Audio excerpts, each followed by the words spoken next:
நீங்கள் பார்த்து கொண்டு இருப்பது உங்கள் கௌசிக ரிவ்யூ. சரி வாங்க வீடியோக்குள்ள போய் என்னென்ன நடக்க போகுது அப்படின்ற பிரம்மாண்டமான விஷயம் தாங்க நாம இந்த ரிவ்யூல பார்க்க போறோம். அப்படி என்னென்ன நினைச்சு அப்படின்னு சொல்லிட்டு பாத்தீங்கன்னா கரெக்டா நம்ம விஜய் இருக்காரு. அவர் இருந்து ஒரு பக்கம் உண்மைகள் பட்டு பட்டுன்னு ஒரு பக்கம் உடைக்கட்டும், பொய்மைகள் ஒரு பக்கம் தட்டி ஓடட்டும் அப்படின்னு சொல்லிட்டு ரெண்டு பேருக்குள்ள வாக்குவாதம் ஒரு பக்கம் வருதுங்க. யார் யாருக்கா அப்படின்னு சொல்லிட்டு பாத்தீங்கன்னா நிஷாவுக்கும் மறுபக்கம் நம்ம விஜய்க்கு தாங்க. என்னடா வாக்குவாதம் அப்படின்னு சொல்லிட்டு பாத்தீங்களா, எங்க அக்காவை நீ ஏமாத்திட்டு ஒரு பக்கம் மல்லியா அப்படியே உன்னோட ஃபர்ஸ்ட் வைப்பா மாத்திடலாம்னு சொல்லிட்டு பாக்குறேன். எனக்கு நல்லா தெரியும் விஜய் மாமா, இதுக்கப்புறம் மல்லிக்கு உங்களுக்கு எந்த சம்மந்தம் இல்லை அப்படின்னு சொல்லிட்டு இந்த டைவர்ஸ் பத்திரத்துல நீங்க கையெழுத்து போட்டு கொடுத்தா மட்டும்தான் இந்த கல்யாணத்தை நடத்த விடுவேன் அப்படின்னு சொல்லிட்டு. எனக்கு கல்யாணமானா நான் நடத்தவே சொல்லலையே, எனக்கு எதுக்குமா இந்த கல்யாணம், நானா அந்த கல்யாணம் பண்ணுன்னு கேட்டேன். எனக்கு இந்த கல்யாணத்துக்கு எந்த சம்மந்தம் இல்லை, எனக்கு கல்யாணமே வேணாம், நான் ஆல்ரெடி கமிட்டட் அப்படின்னு சொல்லிட்டு ஒரு பக்கம் சொல்றாரு நம்ம விஜய். இதை கேட்டது ஒரு பக்கம் நிஷா கட்டுப்பாயிரு. என்னமாமா விளையாடுறீங்களா, தேவையில்லாத வேலை, இங்க ஒரு தவணை நீங்க தாலி கட்டுறீங்கன்னா இந்த இடத்துல தாலி இறங்கிதான் அவனு, வேற வழி இல்லை அப்படின்னு சொல்ல நான் ரெண்டுமே வச்சு மெயின்டைன் பண்ணுவேன். இவன் இறந்துட்டான்னு சொல்லிட்டு நினைச்சுதான் நான் மல்லிய கல்யாணம் பண்ண. அது மட்டும் இல்லாம வெண்பாக்காக இப்போ அவ என்னோட உலகமா மாறிட்டா. இப்ப அவளை என்னால யாருக்காக இதுக்காக விட்டு கொடுக்க முடியாது. அப்படி விட்டு கொடுக்கணும், மல்லி விட்டு கொடுத்தா மட்டும்தான் ரேணுகா உங்களுக்கு அப்படின்னா எனக்கு ரேணுகாவே மானா. என் பொண்ணுக்கே ரேணுகாவை பிடிக்கல, அப்ப எப்படி நான் ரேணுகா கூட சேர்ந்து வாழ முடியும்? ஏன் வெண்பா குட்டிக்கு யாரை பிடிக்குதோ அவங்க கூட தான் சேர்ந்து கடைசி வரை பயணத்தை தொடங்க முடியும் அப்படின்னு சொல்லிட்டு பேசிட்டு இருக்காங்க. இதுக்கு என்னடா பதில்? இந்த மாதிரி எல்லாம் சொன்னா இதுக்கு இதான ஒரு அர்த்தம் புரியுதா சொல்லு பார்க்கலாம். இப்படிதாங்க ஒரு பக்கம் பிரச்சனை போயிட்டு இருக்கு. இந்த மாதிரி பிரச்சனைக்கு நடுவில் என்னதான் நடக்கும் நடக்கட்டுமே, இருட்டில் நீதி மறையட்டுமே அப்படின்னு சொல்லிட்டு ஒரு பக்கம் சண்டைகள் ஒரு பக்கம் சர்ச்சைகள் ஒரு பக்கம் போயிட்டு இருக்கு. கதிரசந்தன விஜய் மாப்பிள்ள நீங்க பண்றது ரொம்ப ராங் மாப்பிள்ள, நான் பண்றது கரெக்ட் தான் மாமா, நான் என்னைக்கும் ராங்கா பண்ண மாட்டேன், தப்பா பண்ண மாட்டேன், எல்லாருக்கும் ஒரே மாதிரி தான் இருப்பான், இந்த விஜய் என்னைக்குமே ஒரே மாதிரி தான் இருப்பான் அப்படின்னு சொல்லிட்டு ஒரு பக்கம் வாக்குறுதி கொடுக்குறாங்க.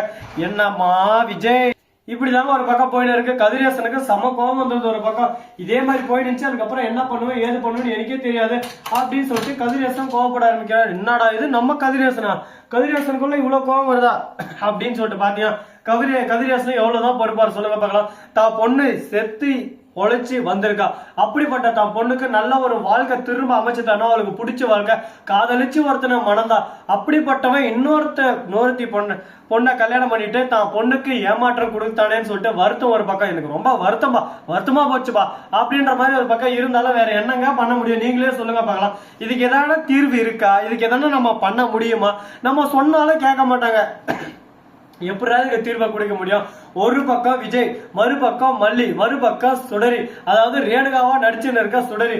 அந்த சுடரியோட வரலாறு என்ன, அவரோட இது என்ன அப்படின்னு சொல்லிட்டு எல்லா விஷயமும் ஒரு பக்கம் சொல்லிட்டா வேற மாதிரி இருக்கும் ஒரு பக்கம். அதுக்கப்புறம் அவரோட டார்ச்சர் ஒரு பக்கம் இருக்கவே இருக்காதுங்க. சரி முடிஞ்சிச்சு, இதுக்கப்புறம் என்ன நடக்க போகுது ஏது நடக்க போகுது அப்படின்ற சுவாரஸ்ய நிறைந்த நிறைய விஷயங்களை காத்துட்டு இருக்குங்க. அதெல்லாம் ஒன் பை ஒன்னா தான் நம்ம இந்த வீடியோல பார்த்து தெரிஞ்சுக்க போறோம். அது கூடவே மறுபக்கம் என்ன நடக்க போகுது அப்படின்னு சொல்லிட்டு பாத்தீங்கன்னா கதிரேசன் வந்து ஒரே மாதிரி தான் சொல்ற, இந்த பாருப்பா விஜய், என் பொண்ணை கல்யாணம் பண்ணிக்கோ, அந்த மல்லியடி எதனா பண்ணிக்கோ, அதை பத்தி எனக்கு கவலை இல்லை, ஆனா என் பொண்ணு கூட தான் நீ லாஸ்ட் வரையும் வாழ்ந்தாகணும் அப்படின்னு சொல்ல எனக்கு ஆர்டர் போடுறதுக்கு எந்த கொம்பனும் இல்லை. அதை ஃபர்ஸ்ட் நல்லா தெரிஞ்சுக்கோங்க. நான் என்ன முடிவு எடுக்கணும்னா அதுதான் எடுப்பேன், என்னோட முடிவு தான், என்னோட வாழ்க்கை, என்னோட இஷ்டம், அதை ஃபர்ஸ்ட் புரிஞ்சுக்கோங்க அப்படின்னு சொல்லிட்டு அந்த சமயத்துல மல்லி இருந்துரு.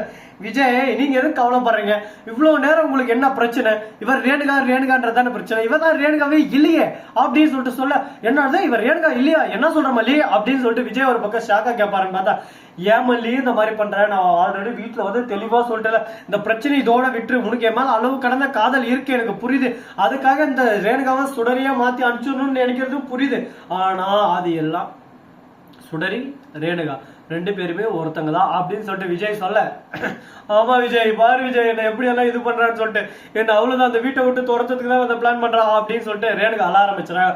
ரேணுகா தங்கம் இந்த பாருமா ரகு மாமா வந்திருக்கேன் அப்படின்னு சொல்லிட்டு ரகு வந்து நம்ம ரேணுகா எதோ சொல்ல இருக்க போல, அப்படியே சும்மா ஜம்மாயா ஒரு பக்கம் வாழ்ந்துடலான்னு இருக்க போல, இப்படி எல்லாம் நடக்க விட்டுருவேனா, நான் யாரு, நான் இருக்கிற வரையும் வாழ்க்கையில ஒளிவட்டம் வந்துருமா சொல்லு பார்க்கலாம் அப்படின்னு சொல்லிட்டு ரகு வந்து நிக்கிறான்.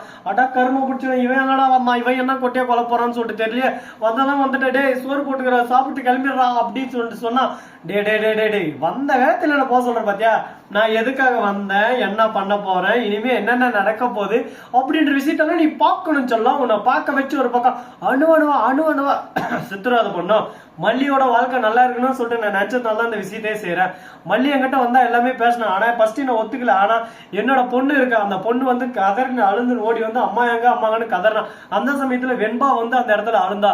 தான் அம்மாவை எப்படியாவது நீங்க தான் காப்பாற்றணும், தான் அம்மாவை ஏமாத்தி இந்த வீட்டை விட்டு துரத்த பாக்குறேன். அப்பதான் எனக்கு புள்ளியோட பாசம் புரிஞ்சு. அதனாலதான் ரகு கெட்டவனா இருந்தவன் அப்ப நல்லவனா மாறிட்டான். இதுக்கு மேல இதுக்கு அப்புறம் உன்னால ஒன்னும் பண்ண முடியாது அப்படின்னு சொல்லிட்டு நம்ம ரகு சொல்றாரு. அதை கேட்டதா என்ன பாடுறாங்க, திடீர்னு மாறுற, இப்படி மாறுற அப்படி மாறுற, இப்படி பிளேட் அடிக்கிற அப்படி பிளேட் அடிக்கிற, என்னதான்ப்பா கதை உனக்கு, என்னதான் கதையாச்சு சொல்லு பார்க்கலாம். அதை ஃபர்ஸ்ட் தெரிஞ்சுக்கிட்டா நமக்கு அதுக்கப்புறம் பிரச்சனையே இருக்காதுல்ல. அதை விட்டுட்டு நீ ஒரு பக்கம் சண்டை போட, அதை ஒரு பக்கம் நான் சமாதானம் படுத்த, இப்படியே போயிட்டு இருந்தா இப்படியே ஒரு பக்கம் போயிட்டு தான் இருக்கான். இதெல்லாம் ஒரு பக்கம் விட்டுருணும்.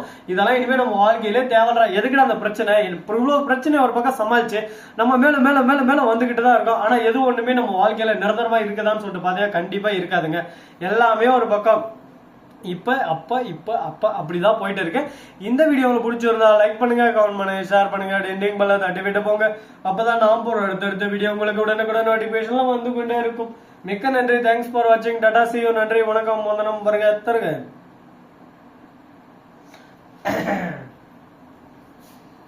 Pose, paca pose.